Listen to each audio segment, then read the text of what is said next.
गया जिले के वजीरगंज विधानसभा में बहुजन समाज पार्टी के बैनर तले रविवार को भुसुंडा मैदान में हुई जनसभा में बीएसपी के राष्ट्रीय समन्वयक आकाश आनंद ने कहा कि वजीरगंज की लड़ाई सिर्फ चुनाव नहीं, हक और पहचान की लड़ाई है। यहाँ के युवाओं को बाहर कमाने नहीं, यही इज्जत से जीने का अधिकार चाहिए।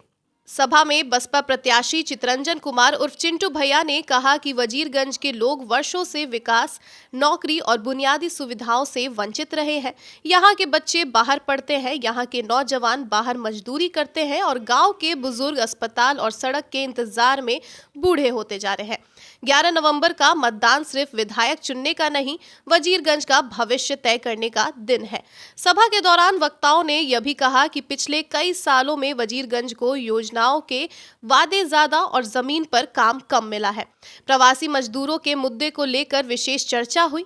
चिंटू भैया ने कहा कि हमारा मकसद है कि वजीरगंज का बेटा रोजगार की तलाश में अपना घर न छोड़े। सभा में आपको बता दें कि आसपास के 25 से अधिक पंचायतों से लोग जुटे, जिनमें युवाओं, महिलाओं और हर वर्ग की उपस्थिति साफ नजर आई। सभा के अंत में कार्यकर्ताओं ने कहा कि यह चुनाव परिवर्तन बनाम पुरानी राजनीति के बीच है। साथियों, वैसे तो आप लोगों को विदित है कि इस समय यहाँ पर आपके बिहार प्रदेश में विधानसभा के आम चुनाव हो रहे हैं, जिसमें हमारी पार्टी ने भी अपने उम्मीदवार चुनाव के मैदान में उतारे हैं, जिन्हें जिताने के लिए आप लोग दिन रात मेहनत कर रहे हैं। और इसके लिए मैं भी आप लोगों से अपील करने के लिए यहाँ आज आया हूँ।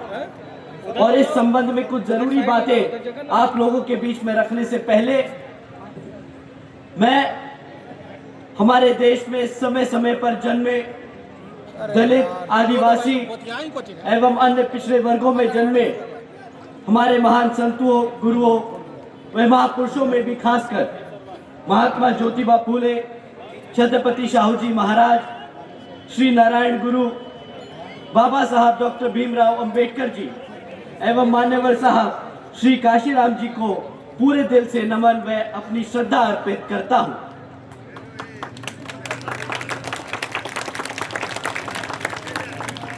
जिन्होंने अपनी पूरी जिंदगी इन वर्गों के लोगों को अपने पैरों पर खड़ा करने के लिए समर्पित की है, जिनके बताए हुए रास्ते पर चलकर अब आदरणीय बहन जी के नाम से लोकप्रिय आदरणीय बहन कुमारी मायावती जी का भी मैं पूरा आदर सम्मान करता हूं,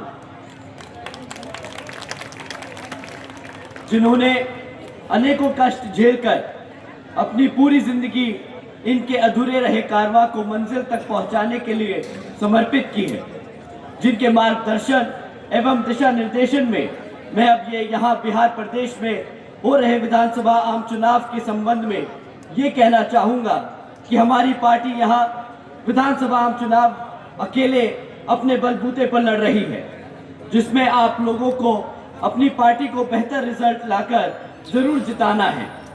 वरना यहाँ आप सब जानते हैं कि कांग्रेस, बीजेपी व इनकी अन्य सभी सहयोगी पार्टियां खासकर अपनी जातिवादी सोच व मानसिकता के चलते अब यहाँ सत्ता में आने पर वर्तमान हालातों में अपने देश के संविधान को ही काफी हद तक बदलने की पूरी कोशिश कर रही हैं, जिसमें फिर यहाँ हमारे दलित, आदिवासी, पिछड़े एवं अन्य उपेक्षित वर्गों के लोगों का हित कतई भी सुरक्षित नहीं है तथा न ही इनको आरक्षण का पूरा लाभ मिल सकता है और फिर ये लोग पुण्य यहाँ गुलाम व लाचार बन सकते हैं, जिससे बाहर निकालने के लिए हमारे बाबा साहब डॉक्टर भीमराव अंबेडकर जी ने अपनी पूरी जिंदगी लगा दी। इसे भी खास ध्यान में रखकर आप लोगों को यहाँ चुनाव लड़ना और जीतना बहुत जरूरी है। इसके साथ साथ इन पार्टियों की संकीर्ण व पूंजीवादी सोच एवं सिद्धांत आदि होने के कारण यहाँ सर्व समाज में से हमारे गरीब व मुस्लिम एवं अन्य धार्मिक अल्पसंख्यक समाज के लोगों की आर्थिक स्थिति भी अभी काफी हद तक खराब हो चुकी है। साथ ही इनकी गलत नीतियों के कारण यहाँ सर्व समाज में से हमारे सभी गरीब, मजदूर, किसान, व्यापारी एवं अन्य मेहनतकश लोग भी अपनी खुशहाल जिंदगी बसर नहीं कर पा रहे।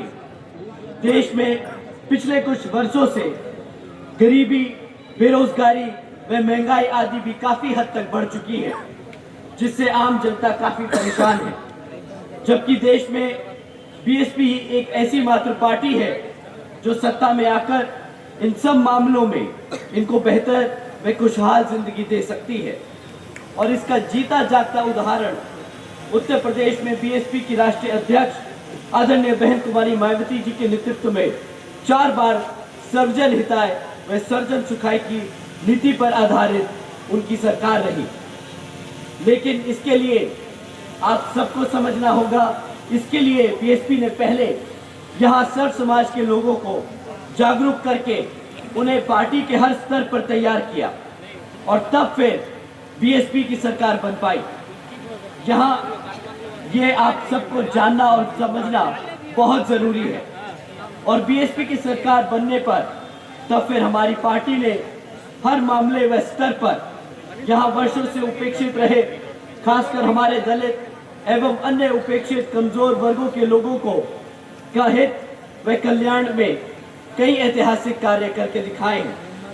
साथ ही सर्व समाज में से हमारे सभी गरीब लोगों को की आर्थिक स्थिति को में काफी हद तक सुधार लाया गया और विभिन्न क्षेत्रों में लगे हुए लोगों को की भी काफी हद तक सारी समस्याओं को दूर करने का काफी काम किया गया।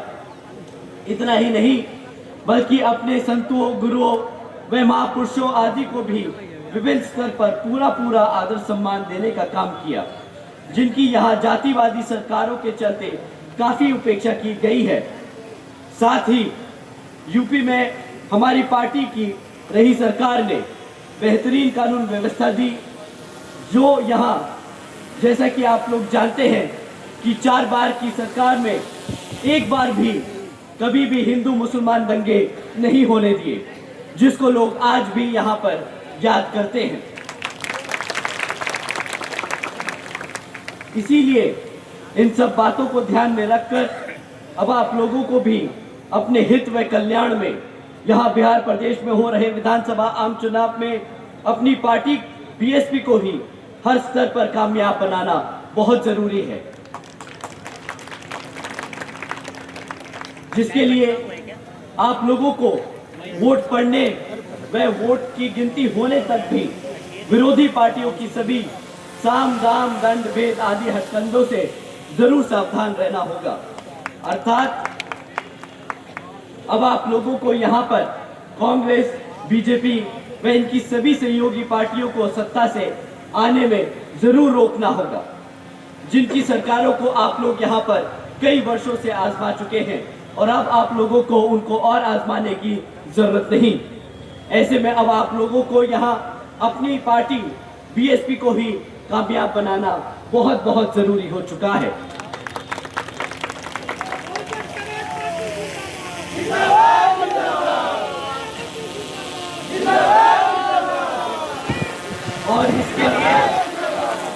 और इसके लिए अब आप लोगों को यहाँ वोटिंग वाले दिन ईवीएम में अपनी पार्टी के हाथी चुनाव चिन्ह के सामने वाले बटन को दबाकर अपने उम्मीदवार और चिंटू भैया जी को जरूर जिताकर पटना विधानसभा भेजने का काम करना होगा। साथियों,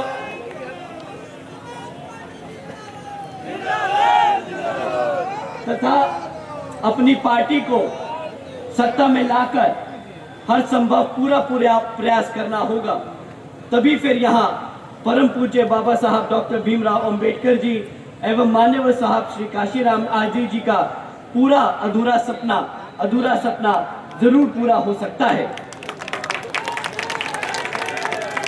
इसी खास अपील के साथ व उम्मीद के साथ मैं आप सभी का धन्यवाद करता हूं और आप सभी का एक बार फिर से आप सभी से अपील करता हूं कि आप अपने चिंटू भैया जी को हजारों और लाखों की संख्या में वोट डालकर यहां पर विजय बनाकर पटना भेजने का काम करेंगे। अपनी इसी अपील के साथ अपनी बात और इसके साथ साथ यहाँ पर गया कि सारी विधानसभा में आप सभी के जितने भी रिश्तेदार हैं वहाँ पर आप फोन कर उनसे बात कर हाथी के सामने वाले चिन्ह को बटन दबाकर अपने सभी प्रत्याशी को जिताकर विधानसभा भेजने का काम करें। इसी अपील के साथ मैं अपनी बात यही समाप्त करता हूँ। जय भीम, जय भारत।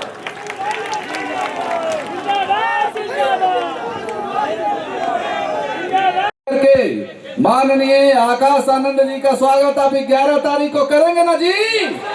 वजीरगंज विधानसभा में हम लोगों का जो चुनाव चिन्ह है हाथी, बहन मायावती जी के सिपाही होने के नाते और सभी बहन मायावती जी के बहने साथियों अभिभावकों आपसे निवेदन करते हैं कि बहन मायावती जी के नाम को जितना आगे हो सकेगा बढ़ाएंगे और आगामी 11 तारीख को जीत करके सर बहन मायावती जी के सम्मान में वजीरगंज सीट हम आपको देने जा रहे हैं। वजीरगंज सीट देने जा रहे हैं ना जी। इसलिए बातें मैं बहुत करता रहता हूं आपसे, आज सर का समय है, मैं अपनी वाणी को विराम देता हूं। जय वजीरगंज, जय वजीरगंज, जय हिंद, जय भारत, जय भीम।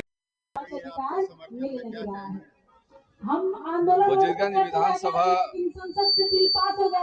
के अंतर्गत पास हो जा रहा है, इसलिए अब इस जो चुनाव हो रहा है इस बार 2025 का, और मैं बीएसपी का प्रत्याशी वजीरगंज विधानसभा से बहन मायावती जी ने मुझ पर भरोसा जताया और आज हम लोगों के बीच बीएसपी के राष्ट्रीय कन्वीनर, देश की पूरी पार्टी के राष्ट्रीय कन्वीनर आ रहे हैं, कोऑर्डिनेटर आ रहे हैं और वो आने ही वाले हैं। ऐसे में यहाँ बहुजन और पूरे वजीरगंज विधानसभा की जनता आज उनको सुनने आई है। वजीरगंज के नए निर्माण के लिए, नव निर्माण के लिए यहाँ की जनता ने मन बना लिया है कि आगामी 11 नवंबर को 2 नंबर का बटन दबा के हाथी छाप को विजयी बनाएंगे।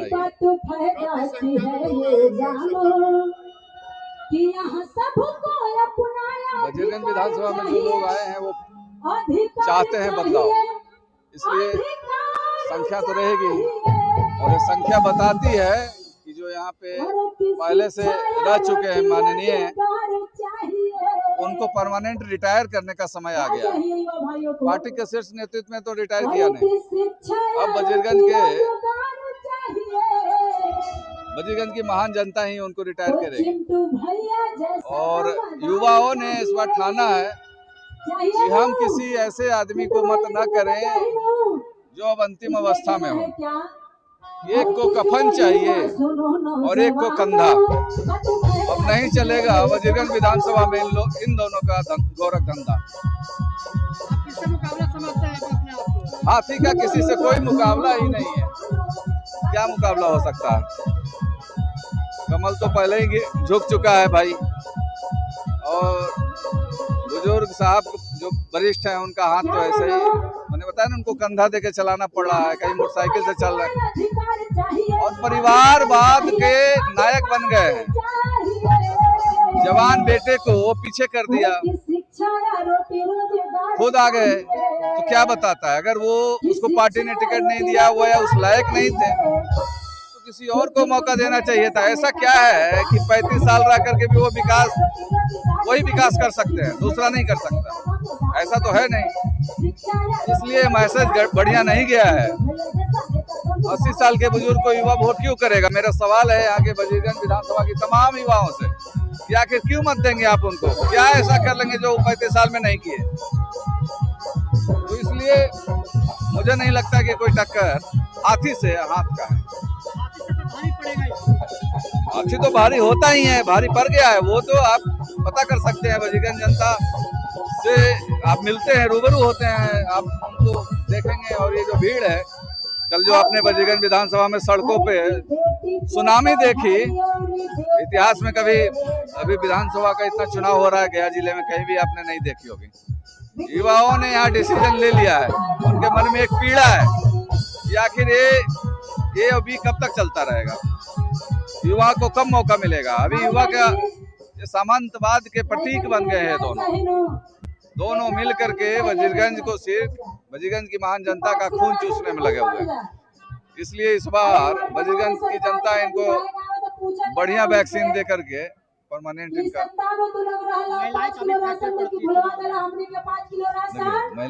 महिलाओं की भागीदारी है आज आप देखिए। और बहुजन समाज पार्टी की खूबी है कि उसके तो पार्टी के राष्ट्रीय अध्यक्ष ही महिला है। और बहन जी ने उत्तर प्रदेश के अंदर जो शासन किया सुशासन का प्रतीक रहा, तो वैसे ही वजीरगंज विधानसभा में भी होगा कि सुशासन का प्रतीक बनेगा वजीरगंज। आपने देखा होगा पिछले दिनों दिन दहाड़े मानपुर में हत्या हो गई थी। हमारे विधायक जी बिल्कुल भी लाचार खड़े थे। एक लड़की महिला बेचारी रो रही थी, तो इन दोनों ने जंगल बना के रख दिया है वजीरगंज को। इसलिए हाथी आया है, और हाथी जब आया तो इस बार झुंड में आया है। कल आपने देखा उस झुंड का एक छोटा सा नजारा, और आज तो हथनियां भी है। तो बहन मायावती को ये लोग, उसके सिपाही को ये मजबूत करेंगे। और बाबा भीमराव अंबेडकर के लिखे संविधान को मानने वाले लोग वजीरगंज में अपने अधिकार के लिए एकजुट होकर के आगामी 11 तारीख को 2 नंबर का बटन दबाएंगे। सभा के समापन से यह स्पष्ट झलकता है कि वजीरगंज की जनता बदलाव चाहती है, और इस बदलाव की उम्मीद उन्हें बसपा प्रत्याशी चितरंजन कुमार उर्फ चिंटू भैया से है। उनकी बातें जनता के दर्द और जमीनी हकीकत से जुड़ी है। रोजगार, शिक्षा, स्वास्थ्य और सम्मान से जीवन जीने की बात करते हुए उन्होंने लोगों के दिलों में भरोसा जगाया है। चिंटू भैया ने वजीरगंज को विकास और आत्मनिर्भरता की राह पर ले जाने का जो संकल्प लिया है, वह युवाओं और आम जनता दोनों के सपनों से मेल खाता है। ऐसे में यह कहा जा सकता है कि वजीरगंज की नई दिशा और नई सोच का प्रतीक बनकर जनता इस बार चिंटू भैया के साथ खड़ी दिख रही है। तो फिलहाल के लिए बस इतना ही। आप देखते रहिए न्यूज़ हाट। धन्यवाद।